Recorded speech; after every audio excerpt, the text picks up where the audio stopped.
Assalamualaikum warahmatullahi wabarakatuh. Halo semuanya, dan kembali lagi kita di Bincang Unimus bersama saya, Velda Adisti. Pada bulan Ramadan ini, seperti yang kita ketahui, Bincang Unimus sedang mengadakan podcast spesial Ramadan di mana kita akan mengundang sivitas akademika Unimus dari berbagai latar belakang dan mengulik serta membahas topik yang berkaitan dengan bulan Ramadan. Tentunya untuk memberikan insight dan juga ilmu kepada teman-teman serta memberikan motivasi bagi kita semua untuk menyelesaikan bulan Ramadan ini dengan baik.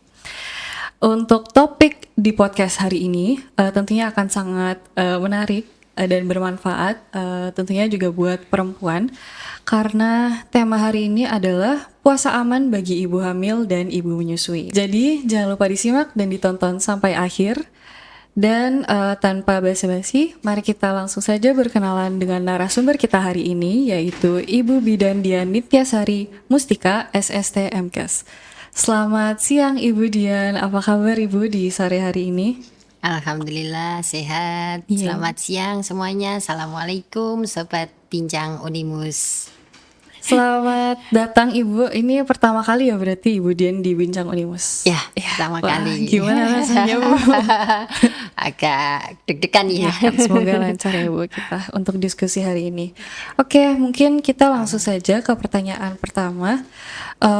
Karena tema hari ini ibu hamil dan menyusui, first pertanyaannya tentang ibu hamil dan menyusui. Mungkin dari segi medis boleh dijelaskan ya Ibu untuk ibu hamil dan ibu menyusui itu apakah boleh berpuasa? Jadi jika dilihat dari segi medis ya, ibu hamil itu sering dikaitkan dengan kondisi berat badan lahir bayi yang turun ya, dan juga disertai penurunan cairan ya, volume cairannya juga ikut turun, volume cairan ketuban ya di sini ya, terutama di trimester 1 atau 3 bulan pertama ya. Hal ini terjadi pada saat puasa, itu kan asupan kalori itu kan menurun. Ya, asupan kalori menurun sehingga asupan nutrisi bayi juga ikut menurun. Nah, sebenarnya hal ini itu bisa dicegah ya. Jadi ibu bisa menaikkan asupan lemak hariannya ya pada saat berpuasa, dan ini bisa menjadi alternatif untuk menghindari efek negatif tadi ya. Kemudian pada ibu menyusui ya, komposisi ASI itu kan tergantung pola makan ibu ya, apa yang dimakan ibu. Jadi termasuk ada lemak, ada mineral, dan ada hal-hal yang lain ya. Nah, jika ibu ingin berpuasa itu bisa dipertimbangkan asal ibu itu sehat ya. Kemudian pemenuhan gizi terpenuhi, kemudian hidrasi juga sangat baik di luar jam puasa ya. Kemudian serta harus ada pemantauan ketat untuk kondisi ibu dan juga janinnya. Bila ada tanda dehidrasi atau masalah produksi ASI atau gizi yang kurang, atau mungkin bayi tidak tumbuh dengan baik, maka puasa sebaiknya ditunda terlebih dahulu. Ya, jadi ibu hamil dan ibu menyusui itu boleh puasa, tapi satu, pastikan kondisi sehat dan tidak memiliki kondisi medis tertentu yang berisiko. Ya, jadi berisiko jika ia tetap puasa. Kemudian yang kedua, saat sahur dan berbuka itu pastikan ibu mengkonsumsi makanan yang bergizi atau menu gizi seimbang. Ya. Kemudian yang ketiga, tetap mengkonsumsi tablet tambah darah selama berpuasa, itu jangan di skip. Kemudian yang keempat, hindari aktivitas fisik yang terlalu berat. Ya, selama berpuasa ya, jadi jangan aktivitas yang berlebihan. Kemudian yang kelima, minum air putih yang cukup. Ya, dari saat sahur sampai dengan berbuka dipastikan cukup, kurang lebih 2-3 liter per harinya. Baik Ibu, kalau itu kan dari segi medis ya Ibu. Kalau dari segi agama bagaimana ya Bu? Apakah diperbolehkan untuk ibu hamil dan ibu menyusui untuk tidak puasa? Ya, jadi jika kita lihat dari perspektif agama Islam ya, ibu hamil dan menyusui itu mendapatkan keringanan atau disebut dengan rukhsah itu ya, dalam menjalankan puasa di bulan Ramadan. Ya, artinya hukum puasa bagi keduanya itu tidaklah wajib secara mutlak. Ya, tapi bergantung pada kondisi ibu dan bayinya, Oke. ya, dan kondisi kesanggupan masing-masing. Ya, jika dalam keadaan sehat dan kuat dan mampu untuk melaksanakan puasa tersebut dan tidak membahayakan diri maupun bayi, lalu kebutuhan gizi juga terpenuhi saat sahur dan berbuka, maka ibu boleh berpuasa. Ya, akan tetapi apabila kondisi fisiknya itu lemah, kemudian dikhawatirkan berdampak buruk ya bagi kesehatan ibu maupun anak itu, maka boleh baginya untuk tidak berpuasa. Bahkan itu menjadi pilihan yang bijak demi menjaga keselamatan keduanya. Nah, hal ini itu keringanan ini tuh ditegaskan Mbak dalam firman Allah Subhanahu wa taala pada Quran surat Al-Baqarah ayat 184. Izin saya bacakan. Silakan Ibu. A'udzubillahi minasyaitonirrajim. Ayyamamma dudat famangkana minkum maridon aw ala safaring faidatum min ayamin ukhar wa alal ladzina yutihunahu fidyatun tu'amu miskin famang tatawwa'a khairan fahuwa khairul lah wa ang tasumu khairul lakum in kuntum ta'lamun, yang artinya yaitu dalam beberapa hari yang tertentu, maka barang siapa di antara kamu ada yang sakit atau dalam perjalanan lalu ia berbuka, maka wajiblah baginya berpuasa sebanyak hari yang ditinggalkan itu pada hari-hari yang lain. Dan wajib bagi orang-orang yang berat menjalankannya jika mereka tidak berpuasa membayar fidyah, yaitu memberi makan seorang miskin. Nah, ayat ini menjadi dasar bahwa Islam itu memberikan kemudahan bagi orang yang memiliki uzur atau kesulitan dalam menjalankan ibadah puasa. Ya. Oke, kemudian bagaimana cara mengganti ibadah puasa itu Ibu bagi ibu hamil dan menyusui? Ya, jadi kita bicara dalam perspektif Islam ya. Ya, Ibu. Ya, di kita itu ibu hamil dan menyusui yang tidak mampu berpuasa di bulan Ramadan itu tidak diwajibkan untuk mengqadha atau puasa di hari lain, melainkan cukup dengan membayar fidyah atau memberi makan orang miskin sebanyak hari yang tidak dijalankan puasanya ya. Namun Muhammadiyah juga memberikan alternatif yang adil ya. Jadi jika seorang ibu hamil dan menyusui itu termasuk golongan kurang mampu secara finansial ya, itu sehingga misalnya beliau itu membayar fidyah itu kok memberatkan ya secara finansial, maka menurut pertimbangan majelis tarjih itu ia dapat menggantinya dengan berpuasa di lain hari atau mengqadha itu tadi sesuai jumlah yang ditinggalkan. Ya. Jadi cukup meringankan juga ya, bagi ibu hamil dan ya, alhamdulillah. menyusui. Alhamdulillah. Ya. Kemudian mungkin kembali lagi dari segi medis, kalau bagi ibu hamil dan ibu menyusui yang ingin berpuasa, bagaimana caranya memastikan agar tetap aman secara nutrisi saat hamil? Ya, puasa pada ibu hamil itu dapat diperbolehkan asalkan dapat mempertahankan kebutuhan gizi dan juga cairan tercukupi dengan cukup baik di luar jam puasa. Ya, jadi harus dipastikan ya. Yang pertama, makan sahur dan buka itu berisi sumber karbohidrat yang berkualitas ya, seperti nasi merah, kemudian jagung, kentang ya.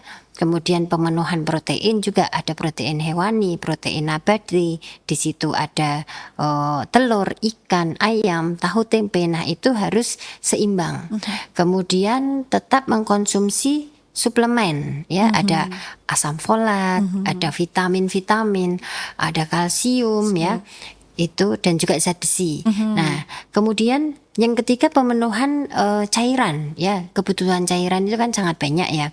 Nah, itu lakukan secara bertahap dari sejak berbuka dari maghrib ya sampai nanti sahur ya, subuh ya. Jadi kurang lebih tadi 2 sampai 3 liter per harinya secara bertahap ya. Lalu selanjutnya yaitu lakukan penimbangan berat badan secara rutin pada saat puasa itu ya, supaya kelihatan badan beratnya naik apa turun ya. Kemudian utamakan pola makanan yang sehat ya, tercukupi tadi tinggi asupan serat, sayur, buah. Lalu ini batasi gorengan. Ini yang agak susah ya.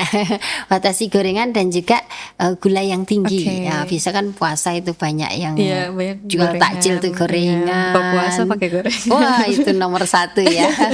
Lalu ada apa namanya, sup buah atau apa yang manis-manis itu. Nah, itu harus dibatasi ya. Iya baik Ibu.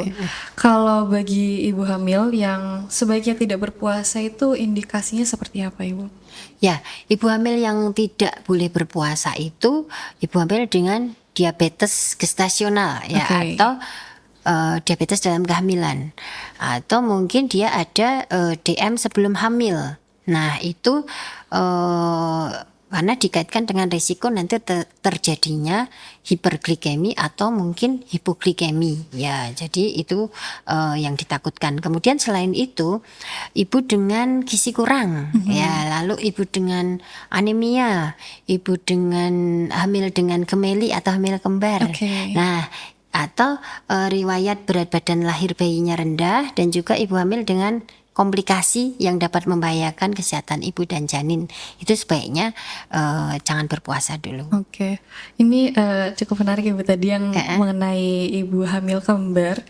Kalau untuk kembar itu apakah ada alasan kenapa dipertimbangkan untuk tidak puasa? Iya. Kembar berarti hamilnya 2 ya. Kalau tadi kan kita bicaranya hamilnya yang 1 saja, itu pun harus memenuhi asupan nutrisi yang cukup banyak, karbohidrat, kalori, protein dan sebagainya ya. Nah, ini kalau kembar berarti kan double. Paling enggak harus lebih banyak lagi. Nah, itu yang ditakutkan, karena ya itu tadi kehamilan kembar atau gemeli itu kan bukan sesuatu yang fisiologis atau normal ya. Jadi harus dipertimbangkan. Apalagi kalau kembarnya 3. Bu. Terus terkadang ibu menyusui mempertimbangkan untuk tidak puasa karena takut bayinya rewel, Bu. Apakah benar bayi bisa jadi rewel kalau misalkan ibu menyusui itu berpuasa? Ya, jadi belum tentu juga ya kasusnya seperti itu, karena bayi menangis itu kan sebenarnya banyak faktor ya yang mempengaruhi. Ada misalnya bayi itu menangis karena mungkin dia masih lapar atau menyusunya kurang.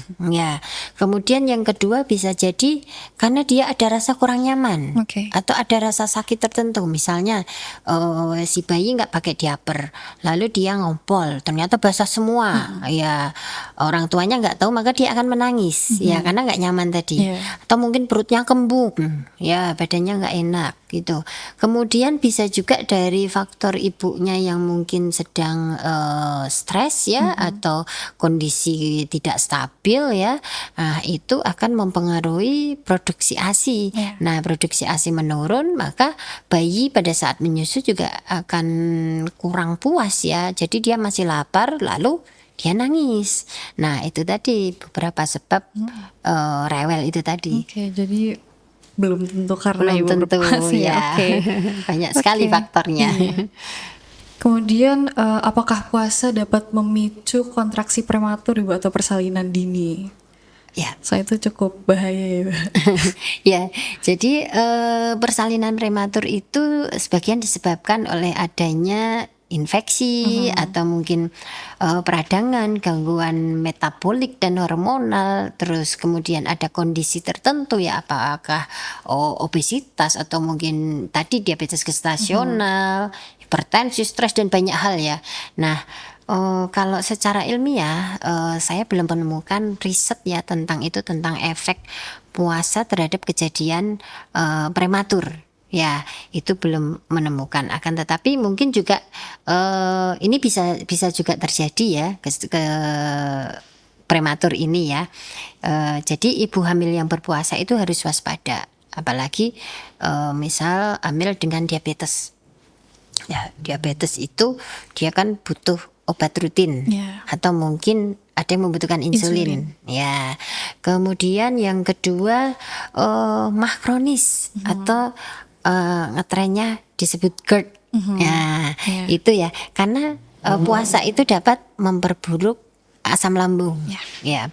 Kemudian selanjutnya yaitu bila terjadi flek atau perdarahan aktif. Ya, kalau terjadi flek itu kan perlu energi yang cukup ya untuk diperlukan istirahat total juga.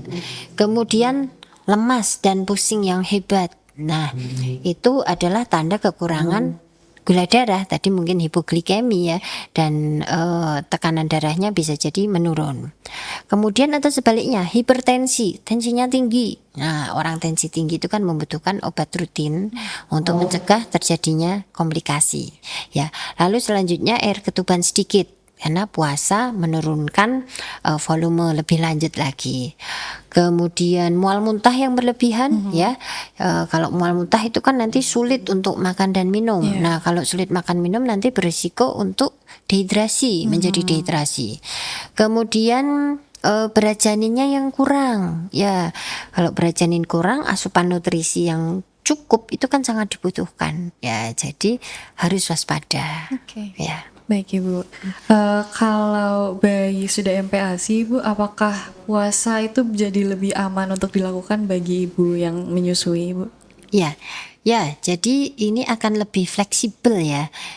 Jika bayi itu umurnya sudah lebih dari 6 bulan, itu kan sudah mendapatkan MPASI atau makanan pendamping ASI yang adekuat.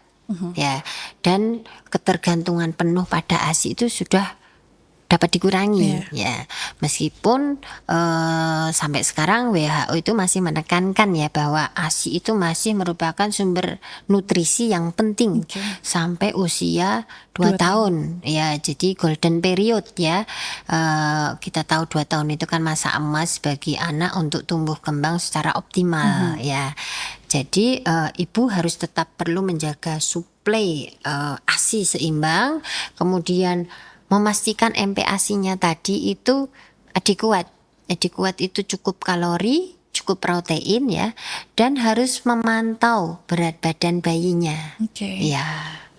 Oke Bu, kemudian bagaimanakah langkah yang bisa dilakukan ibu menyusui yang sudah 6 bulan ASI eksklusif, kemudian masih ingin berpuasa dan tetap menyusui anak sampai 2 tahun Ibu? Ya, menyusui anak sampai 2 tahun. Nah, ini kan merupakan niat yang sangat baik ya. Dan tentunya ini bisa dilakukan dengan komitmen yang sangat kuat. Ya. Yang perlu diperhatikan adalah bayi harus sudah diberikan MPASI ya, makanan pendamping ASI sesuai usia.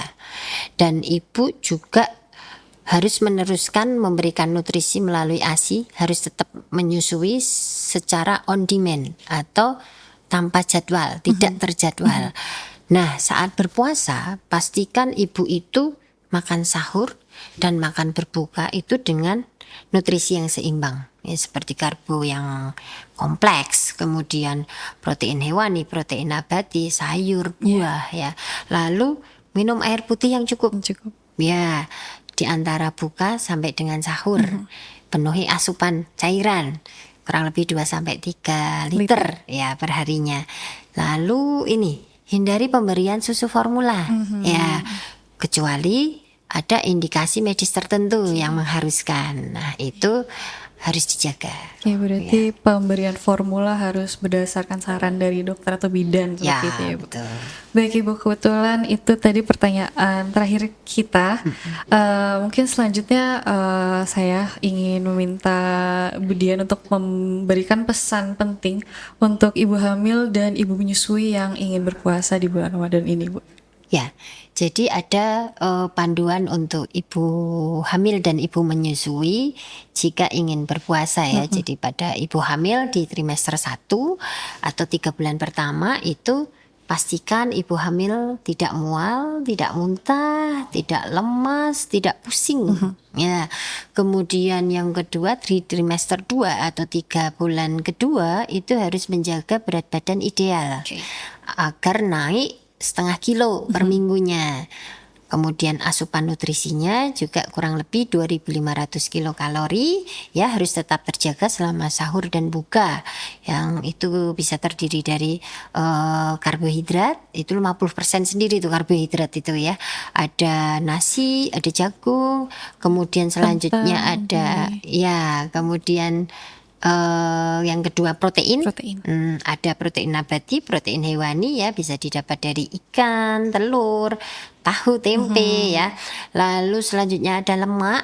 Lemak itu bisa didapat dari kacang-kacangan, kemudian vitamin dari buah-buahan, kemudian asam folat dari sayuran hijau, lalu kalsium dari susu, salmon, sarden ya.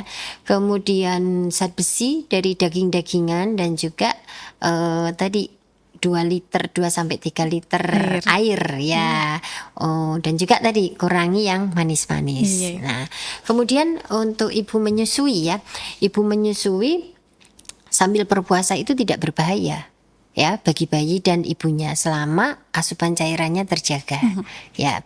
Lalu jangan lupa ini, kalau ibu menyusui itu harus memenuhi dapur dan kulkasnya ya. Dapur dan kulkasnya harus diisi dengan bahan makanan ya, dan dipastikan itu cukup untuk nanti dikonsumsi sepanjang malam ya. Kemudian jaga suhu badan ya, sering-sering istirahat. Lalu pastikan sahur dengan asupan nutrisi yang seimbang.